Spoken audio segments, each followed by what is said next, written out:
These two topics I had skipped because of shortage of time.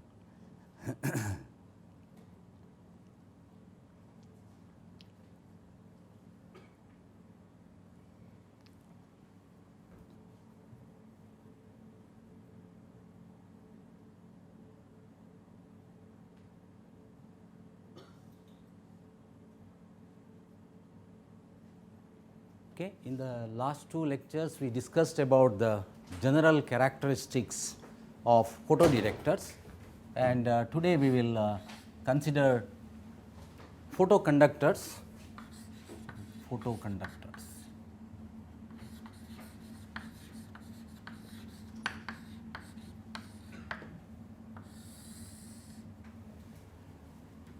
So, there are as I indicated, there are three different important semiconductor detectors. One is the photoconductors or photoconductive, sometimes it is called photoconductive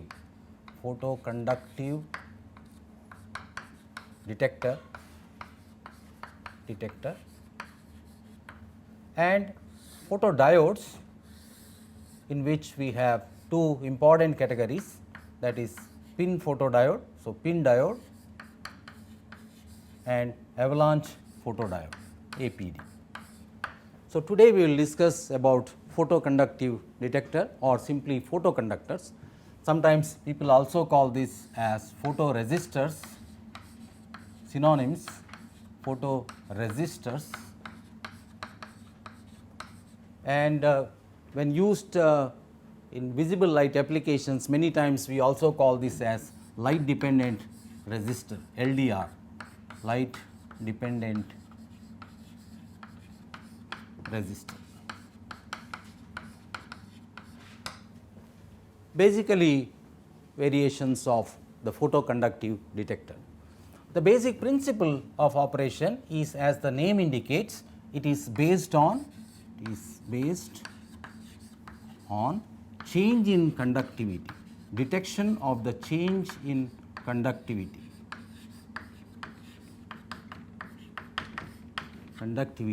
of a semiconductor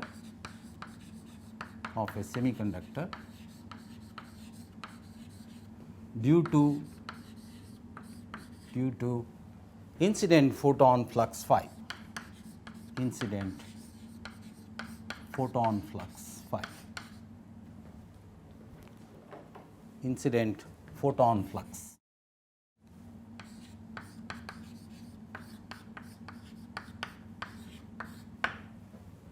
So, based on the change in conductivity, and hence the name photoconductive detector or photoconductors.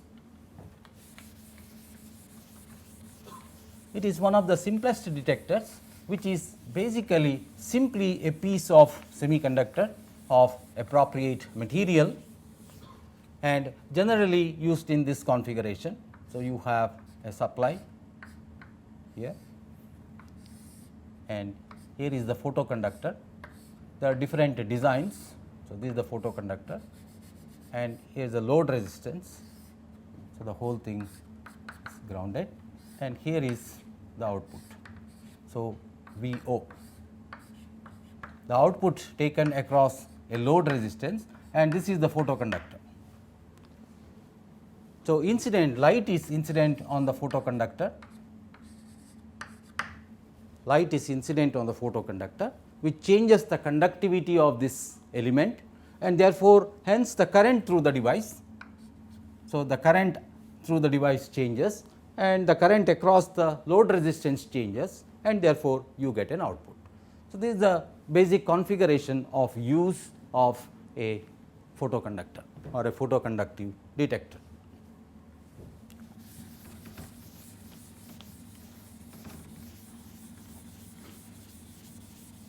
It is one of the simplest detectors, and it is a detector which has a gain, as we will see. So, let us see the responsivity of this detector, responsivity of the photoconductor. So, how do we go about this? So, there is a change in conductivity. Therefore, if J is the current density, through the current through the photoconductor, then J comprises of two components. One is J dark plus J photo. J dark is the current density through the photoconductor when there is no incident photon flux, and J photon or J photo, we not write photon, J photo is the current density when there is a photon flux incident. We know that J is equal to sigma into E, where, okay, let me write the flower E, because sigma E, where sigma is the conductivity,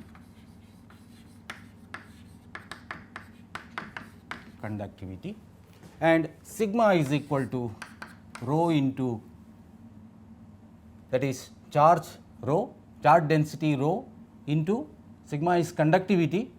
So, this is rho into the mobility, sigma is equal to rho into mu, and rho is equal to, rho itself is equal to, if n is the number of carriers per unit volume, then n into E is the charge density, rho is the charge density,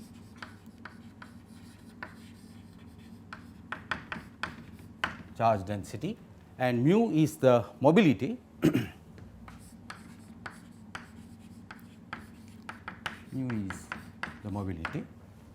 and n is the carrier concentration,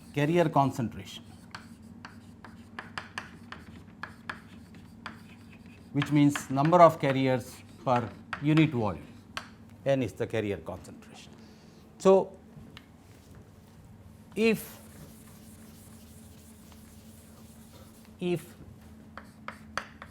N0 and P0, N0 and P0 are the carrier concentration of electrons and holes, dark carrier concentrations of electrons and holes, which means N0 and P0 are the concentrations when phi is equal to 0. If N0 and P0 are the concentrations when phi is equal to, phi is equal to 0, that is dark carrier concentrations, then we have sigma is equal to rho, which is mu 0 N0 into, this is for electrons, therefore mu E, plus P0 plus mu H into E. So, this is sigma. Sigma is equal to N0 mu 0 into this, or J dark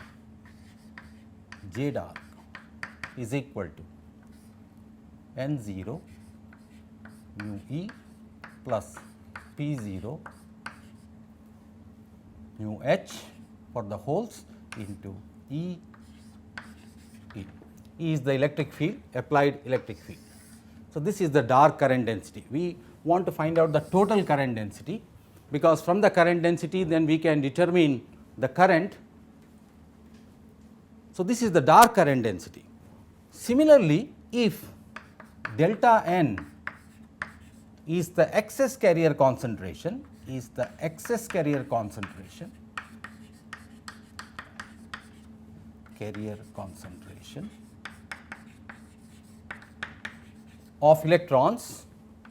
of electrons due to phi, incident phi, when a photon flux phi is incident on the photoconductor, it gives rise to, so here is the photoconductor. So, let me show the 3D picture.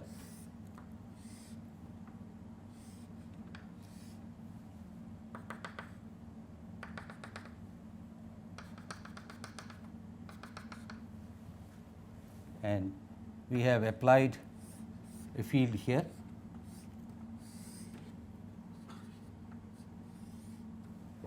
A potential here, there is a photocurrent IP. Our interest is to determine IP due to an incident photon flux phi, and then estimate, then calculate what is the responsivity. So, the photon flux is incident here.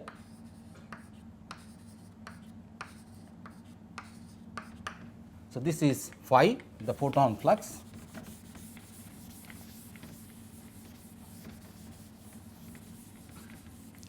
my objective is to estimate the responsivity, photon flux phi incident. Let me consider a dimension W here,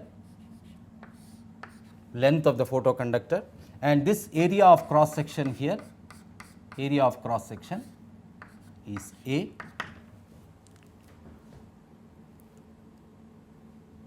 If delta n is the excess carrier concentration of electrons due to phi and delta p is that of holes, excess carrier concentration of holes, which is equal to delta n.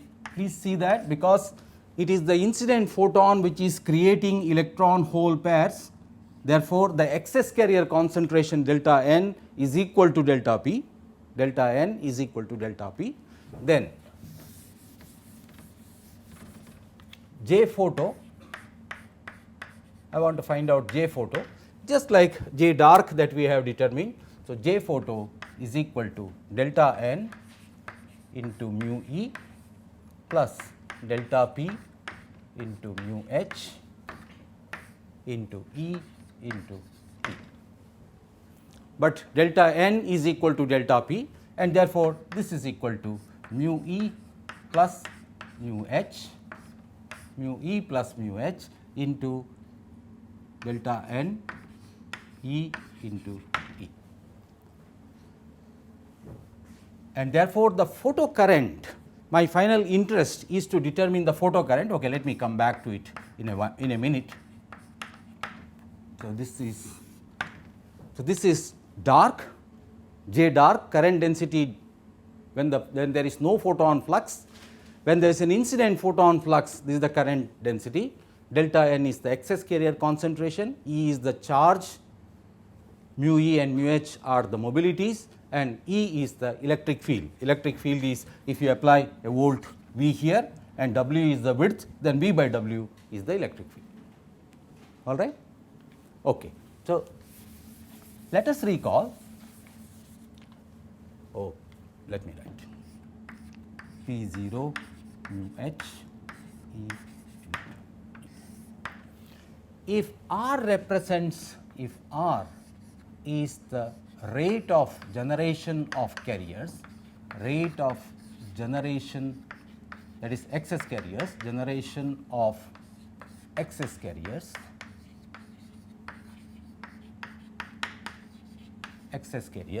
then R per unit volume,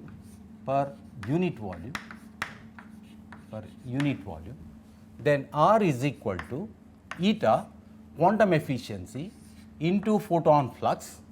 Recall that if phi is the photon flux, eta is the fraction which will tell you the number of electron, the carrier flux which is generated. So, eta divided by W into A. W into A has come because per unit volume. So, R is the rate of carrier generation per unit volume, then R is equal to eta phi divided by W into A, where this is for volume.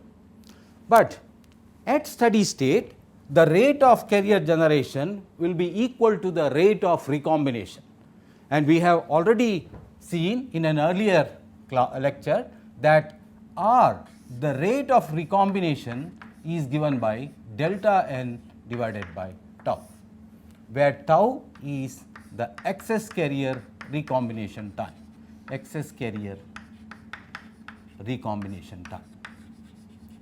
Just before electroluminescence, we had discussed, before we discussed electroluminescence, we had shown that R, rate of recombination of carriers, is equal to delta n by tau, where tau is the excess carrier recombination time, excess carrier recombination time. At steady state, the rate of recombination is equal to rate of generation, and therefore, let me remove this dark for a minute, for a while, J dark. So, that from these two we can write delta n is equal to R into tau, which is eta into phi divided by W A into tau. delta n is equal to this. Now, we are although the total current density comprises of J dark plus J photo, we are primarily interested in the photo generated current, that is current generated due to the incident photon flux. Ideally, we would like J dark current to be 0.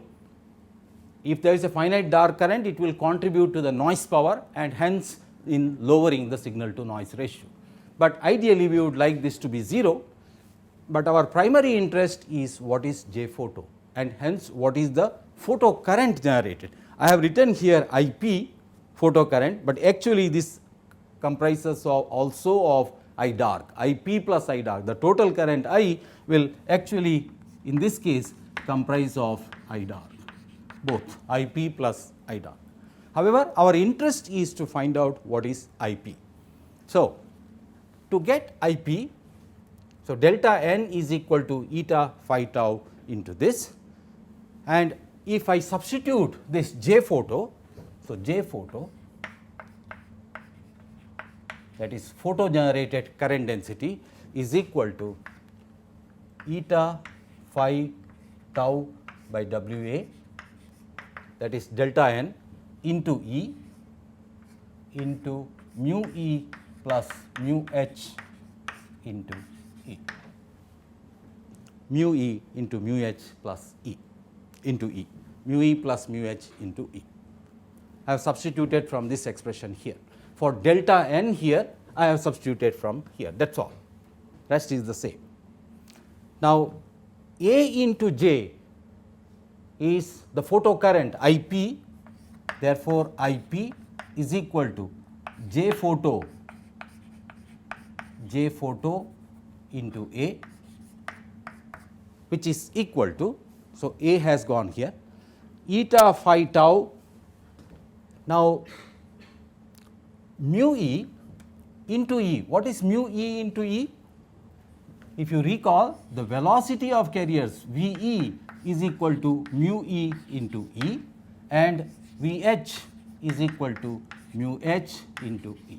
If E is the electric field and mu is the mobility, then velocity of carriers is given by this. So, mu E into E is simply V E. So, this is equal to eta into phi, I do not want to jump any steps, divided by W into E, let me keep E, into V E plus V H, V E plus V H. So, this is IP. I do not want to jump any steps so that we do not miss anything. Otherwise, you can simplify this very rapidly, very quickly. So, IP is equal to, now please see that V E by W, W is the width, V E is the velocity with which the electrons travel, and therefore, that represents time. So, W by V E is the transit time of electrons. So, transit W by V E, where shall I write? Okay, let me write here. W by V E is equal to transit time of electrons, and similarly W by V H is transit time of holes. W by V H is equal to transit time of holes. So, this is essentially nothing but 1 by T E plus 1 by T H. So, let me again not jump any steps and repeat again, phi tau divided by W, W is gone, into E into 1 over T E plus 1 over T H. Phi is incident photon flux. So, if P 0 is the optical power which is incident, then P 0 by h nu gives the photon flux. This is power, that is energy incident per unit time, and divided by energy of one photon gives you number of photons incident per unit time, that is the photon flux phi. So, this is equal to P of t divided by h c by lambda, here h c by lambda, or I can take this lambda off and I write this as into lambda. Now, phi into E, phi E here, phi E is equal to P opt divided by H C by E into lambda. If you substitute C in micrometers, lambda should be substituted in micrometers, then this number is 1.24. We have done many times this one. So, this is equal to P opt divided by 1.24. You can substitute constant 6.6 into 10 power minus 34. This is in microns, therefore, it is 3 into 10 power 14 now, that 3 into 10 power 8 meters or 3 into 10 power 14, and this is 1.6 into 10 power minus 19 will give you simply 1.24. 1.24 into lambda, lambda to be remembered that this is to be substituted in microns. So, phi into E, phi into E is this. So, I want to substitute for phi into E this one. So, here.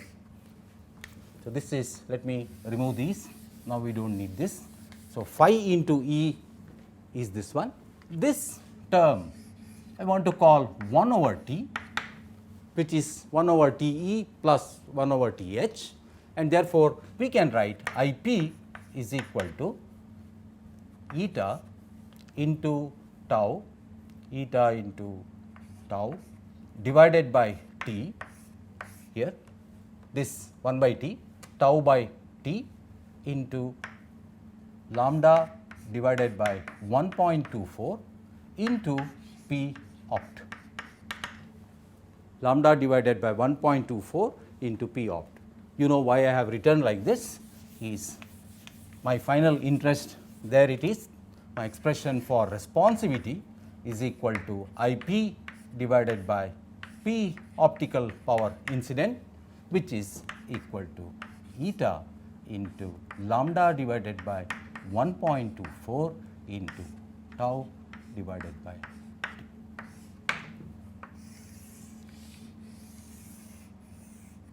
Responsivity I P by P opt. So, the units are amperes per watt.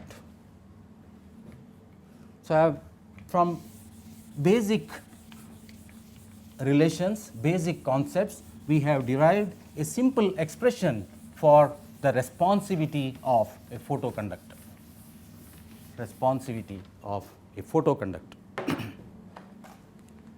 is not a difficult derivation at all, it is a very simple one.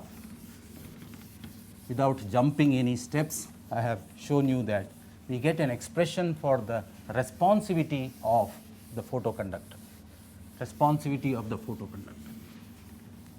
R is equal to, when we discussed the general characteristics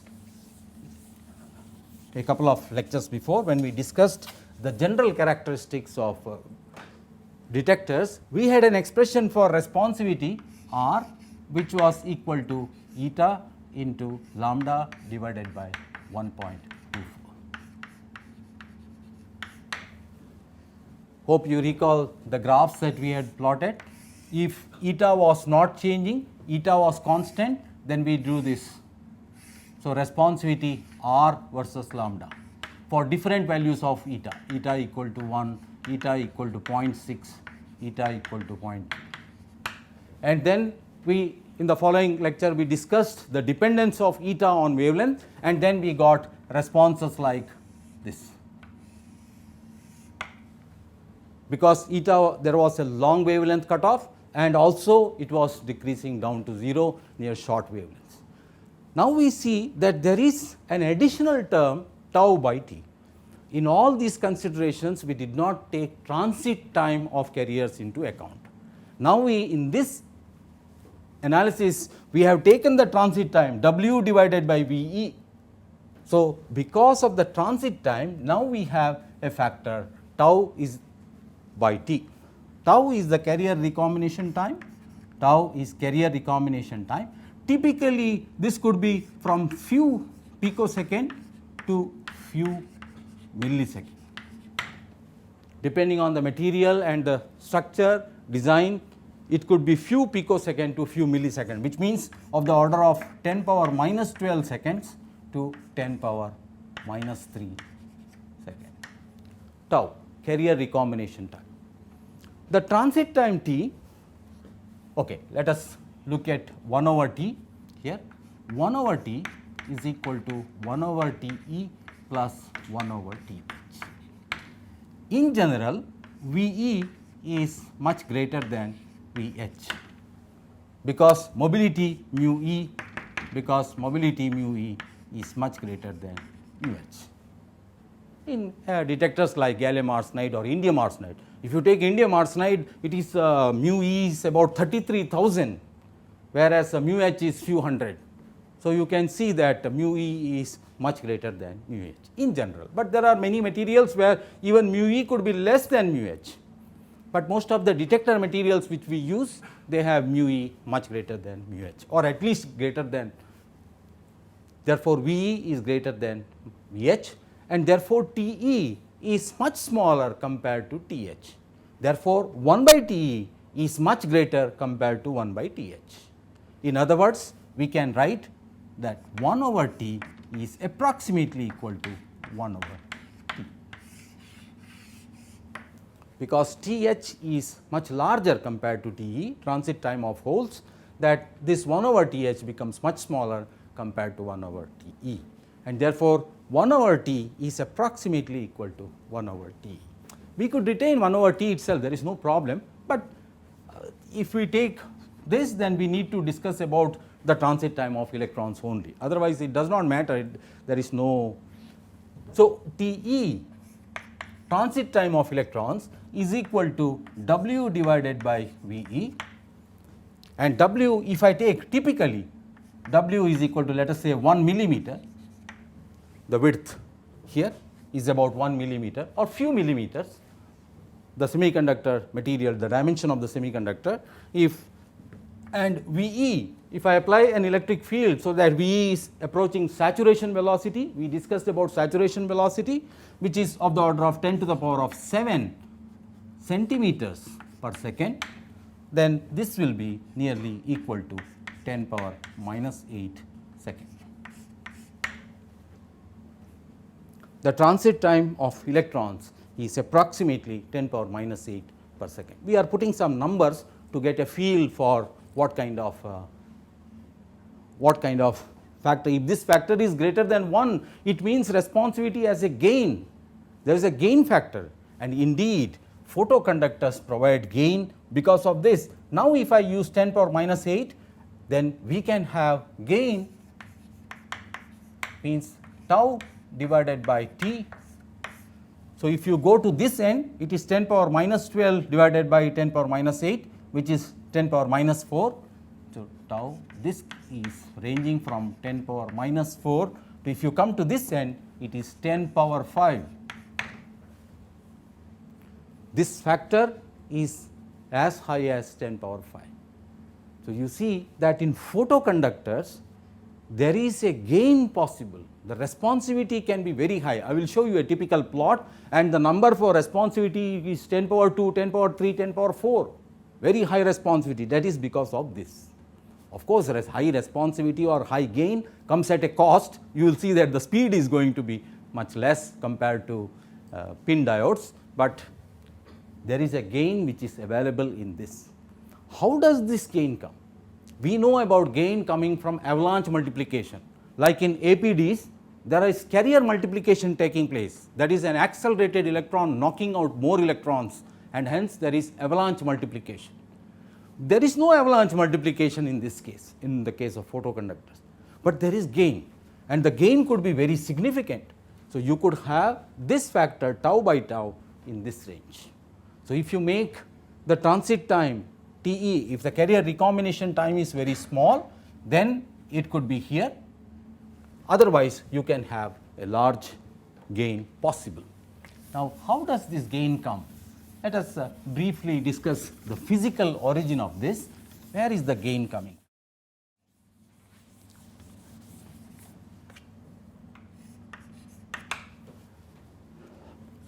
Typically, the photoconductor is typically like this.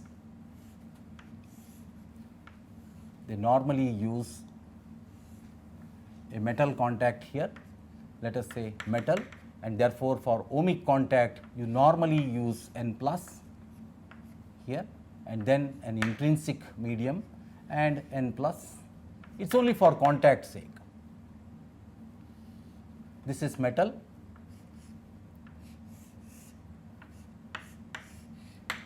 So, this is N plus and intrinsic.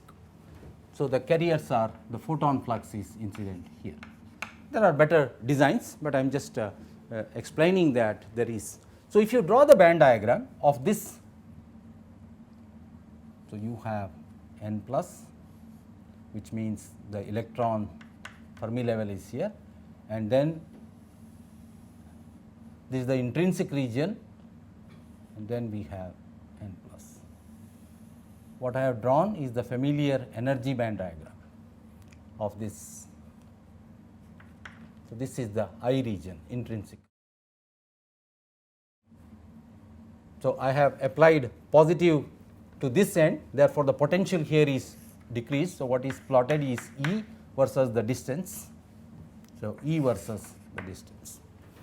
Incident photon, let us say one photon is incident here to this region H.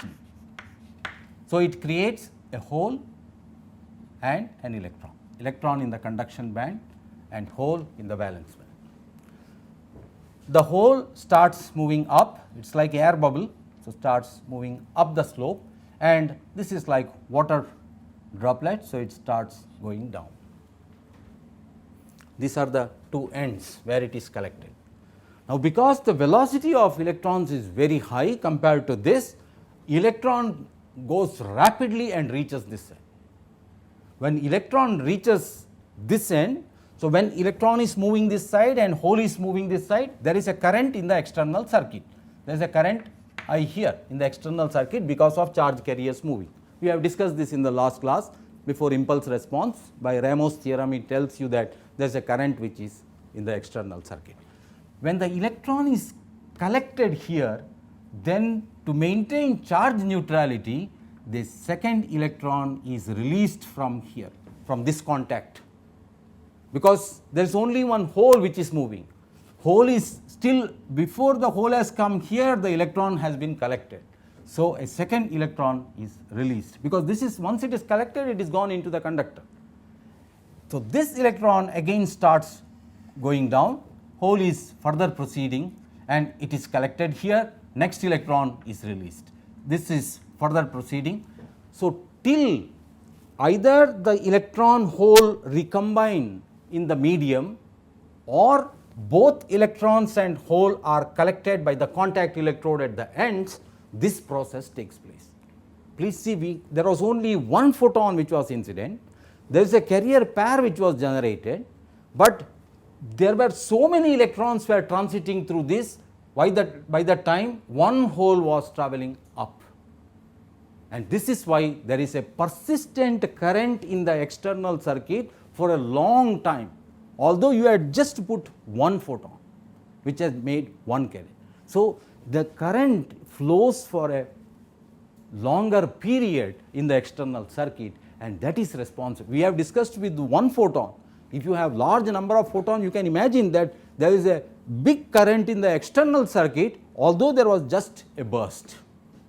So, this is responsible for this, and that comes because of a large carrier recombination time, which means these electron and hole are not recombining inside the semiconductor for a long time. The moment they recombine, if this was very small, for example, this is smaller than this, then even before it reaches here, it would have recombined, which means the current will persist only for a small duration. And therefore, it is the carrier recombination time which will, but we know that because it takes a long time to go here, the impulse response will be spread even. So, now the impulse response would look like, so it is continuously coming for a long time. So, this is time t and this is current I of t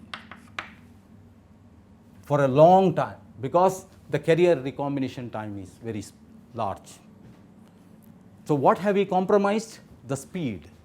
To get gain, what you have compromised is speed, because the impulse response is now spread, the transit time spread is much larger.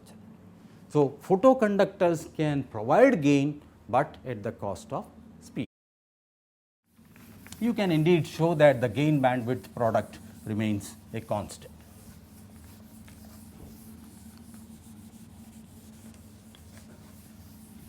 Now, let us come to materials which are used. So long I did not discuss about materials. So, materials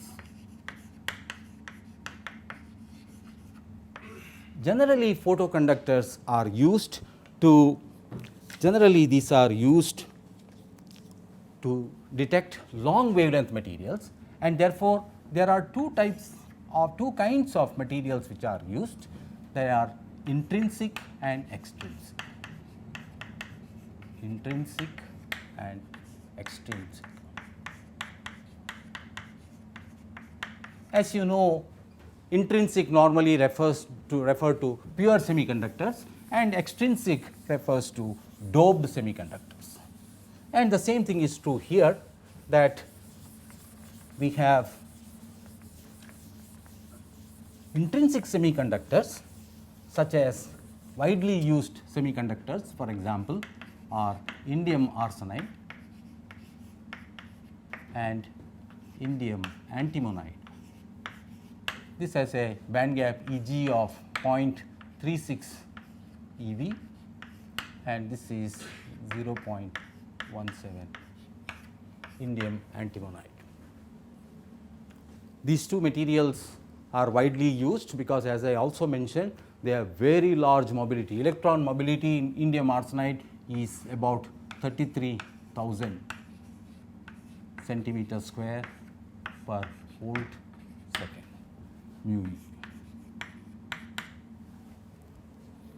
Similarly, in indium antimonide, it is about 8,000 or 8,500 centimeter square per volt second.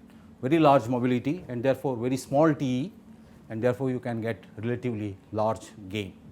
And extrinsic semiconductors, the widely used semiconductor is germanium doped, mercury doped germanium or copper doped germanium. Typically, the activation energy, here we are referring to this. So, let me draw this. What we are showing is, this is germanium, band gap of germanium Ge, Eg is approximately 0.66 eV, and because of mercury doping, there is a activation energy here, there is an acceptor level. So, this is the mercury level Hg dopant, and this activation energy, the energy gap here is approximately Ea is approximately 0.09 and for copper it is even smaller, I think about 0.04. So, for this it is approximately 0.04 eV, and here it is 0.09 eV. So, obviously, if you want to use these detectors, they have to be cooled, otherwise thermal agitation at room temperature, the acceptor atoms will all accept electrons there, and there will be plenty of holes here, and therefore, the dark current will be very large. So, usually you should cool these detectors at 77 K. Normally, these are cooled at liquid nitrogen temperature while using. So, the incident photon energy, if it corresponds to this activation energy, then it will respond, in the sense an electron will go here to the acceptor level, leaving behind a hole, and the hole will cause conduct. So, the conductivity is due to holes created here, just like in a p type material you have acceptor levels which accept. So, the widely used extrinsic materials are germanium doped mercury, and people also use for infrared application a material which is also widely used is mercury cadmium telluride, Hg cadmium telluride. So, it is HgX 1 minus X telluride. Cadmium telluride, so this is mainly for IR applications. Although cadmium telluride, because this is mercury cadmium telluride is lattice matched to cadmium telluride. So, you can grow different combinations of Hg cadmium telluride on cadmium telluride, and cadmium telluride has a band gap of about 2.5 eV, which is very much in the visible, but mercury telluride has a band gap which is very close to 0. So, you can by varying x, you can cover the entire IR range from visible to IR. It is possible because this is an important material which is used for IR applications, a ternary compound mercury cadmium telluride and cadmium telluride. So, if I plot typical responsivity curves for these, it looks like this. So, let me plot the responsivity. So, responsivity amperes per watt. So, typically 10 to the power of 2, 10 power 3, 10 power 4, and wavelengths are of course large. You can calculate, for example, for this 0.36 eV, what is the 0.36 eV, so which means 1.24 Eg. So, lambda cutoff, so lambda c is equal to 1.24 divided by 0.36. How much is that? Approximately 3, approximately 3 micrometers.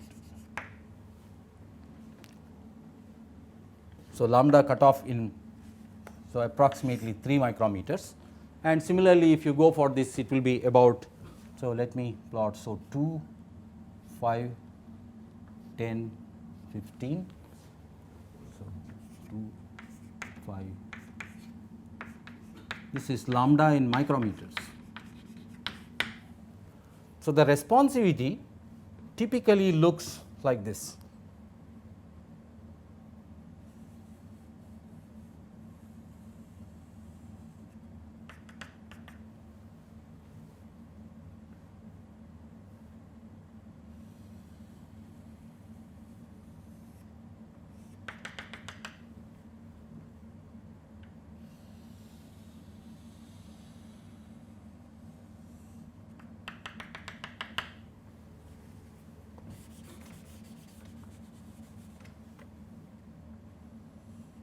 So, this is for indium arsenide,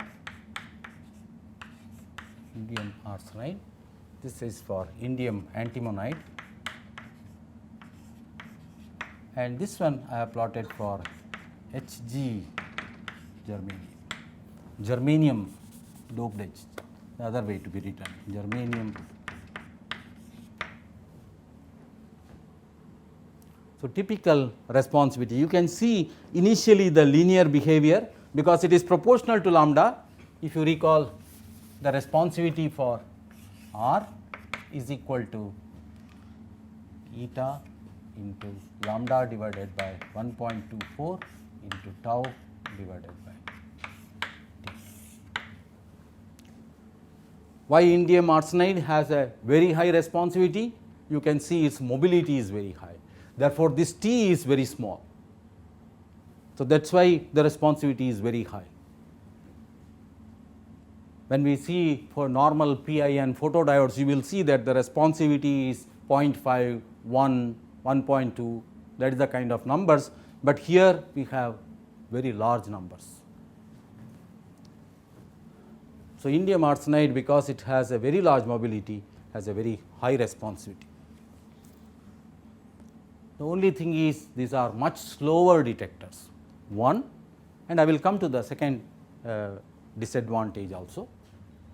So, initial portion you can see this linear variation is primarily because of this linear dependence on wavelength, and then this drop we know because of long wavelength cutoff, because the band gap of the material. So, further long wavelength, the band gap of the material is larger than the photon energy, and therefore, there is no absorption, no carrier generation.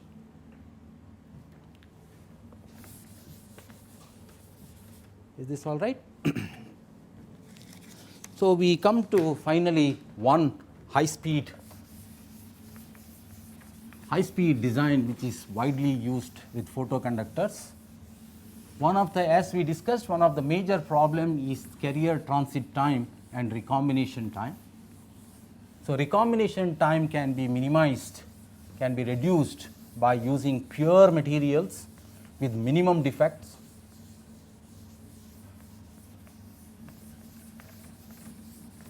And transit time can be minimized by using interdigitated transducers.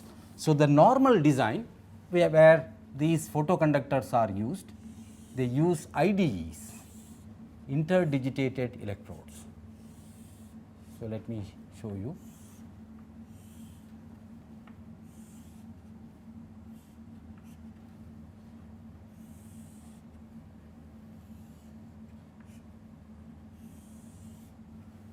So, this is the photoconductor, and this is grown a film of photoconductor grown on an insulator, typically insulator,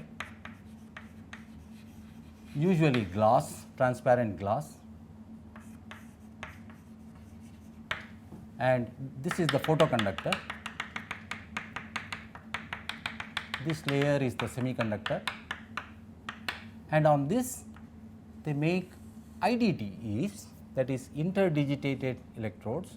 So, let me show you.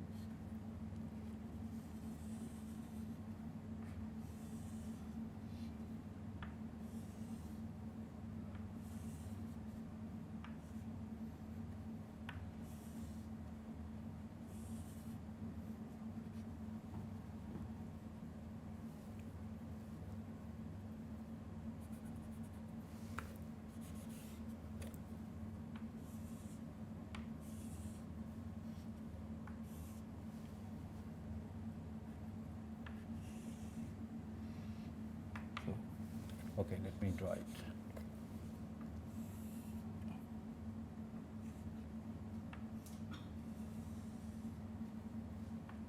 It will become clear as soon as I finish the drawing.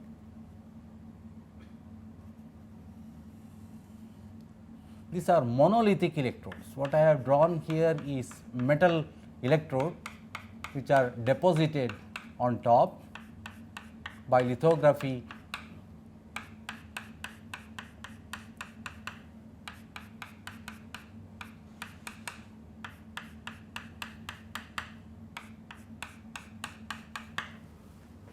So, this electrode here, for example, is connected to a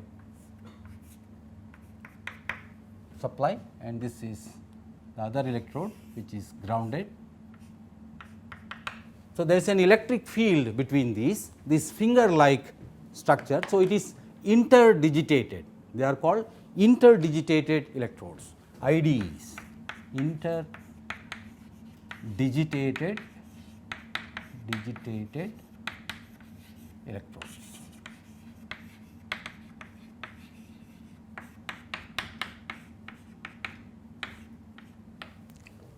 Interdigitated electrodes. The advantage is that this reduces the transit time. So, photons are incident here, that is light is incident.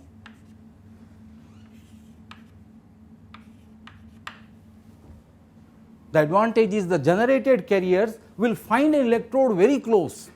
It does not have to travel, as I had shown the diagram earlier, that photons incident, the electrons and holes have to travel a long distance. So, this increases the transit time. So, to minimize the transit time and hence to increase the speed, one uses IDEs. The second advantage is, if you apply an electric field at the end, to get an E, please remember, to have a high saturation velocity VE, we need fields, electric fields of the order of 10 to the power of 4 to 10 to the power of 5 volt per centimeter. We want to have high speed, so VE should be saturation velocity, as discussed in the last lecture. You need very high electric field. If this separation is large, let us say several millimeters, then the field required will also be, the voltage required, the V to be applied is also very large. But here they are close by, the separation is very small. So, even by applying very small voltages like the TTL logic plus 5 volt, you can get very large electric field between them, because the separation is small. That is the advantage of using IDEs in all high speed devices. These are also widely used in SAW devices, surface acoustic wave devices, where IDEs are used to increase the speed. So, high speed design.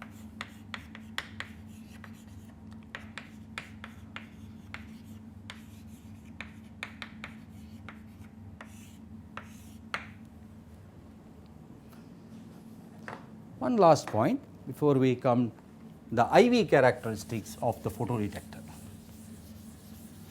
So, in all, for the design engineer, the IV characteristic is very important. One is the responsivity. Whenever you want to use a photodetector or a source, you have to know the responsivity, and second is the IV characteristics. So, how do you think the IV characteristic would look like? IV characteristic. It is a simple piece of semiconductor and you have applied a current. So, the IV characteristic of a photoconductor looks like this.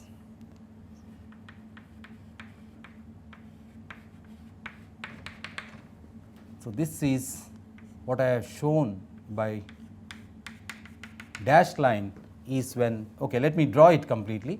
So, what I am plotting is the I, the photocurrent IP versus the applied voltage V. So, you have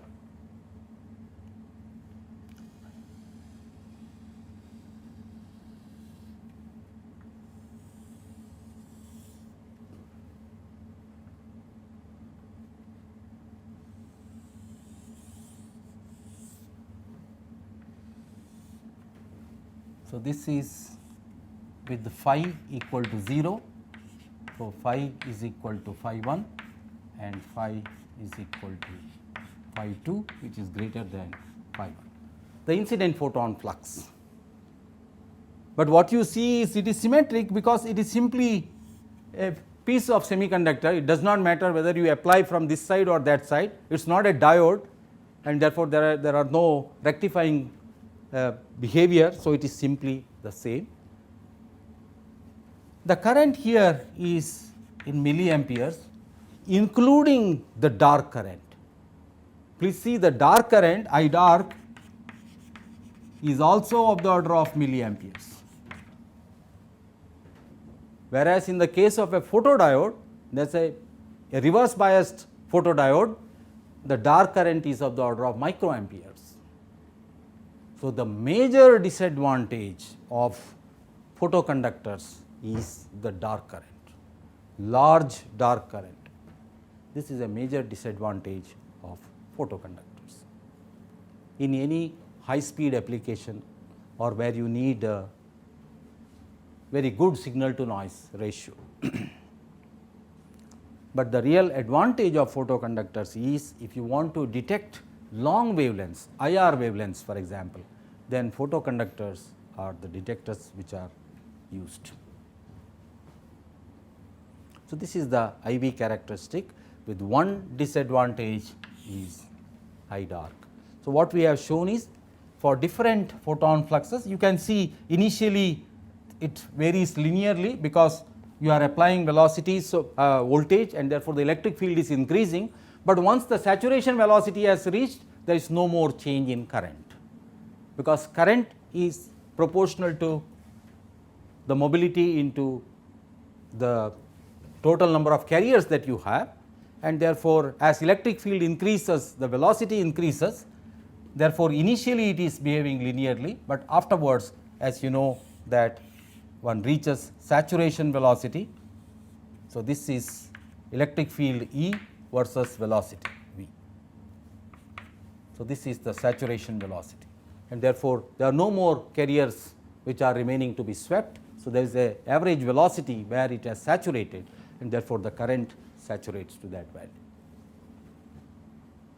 So, I think there we have covered almost all aspects which are relevant to photoconductors. One type of detector which is used for common applications, but normally not used for high speed applications, all high speed applications we use either pin diodes or APDs. The highest speed, there are various designs of pin diodes, and the highest speed that we now have, there are detectors which can detect hundreds of gigahertz bandwidth, and they are based on pin detectors, pin diodes or their variants. So, we will stop here. Is there any specific question? Any specific question? So, we will stop here.